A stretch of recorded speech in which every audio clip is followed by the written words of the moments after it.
Actually আমরা যাচ্ছিলাম cinema দেখতে।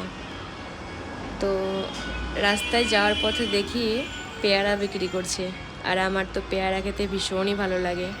তো আমার বান্ধবীকে বললাম যে আমাকে পেয়ারা দে তুই কিনে। তো ও আমার জন্য পেয়ারা নিচ্ছে, দেখতেই পাচ্ছ গাইস তোমরা। তাছাড়াও আমার মতো পেয়ারা কে কে পছন্দ করো কমেন্টে বলো। তো আমি তো ভীষণই খুশি, কারণ আমার ফেভারিট ফল। তো আমাকে দিচ্ছে যে তুই নে, তো আমি বললাম যে না তুই নে, তারপরে তুই আমাকে দে।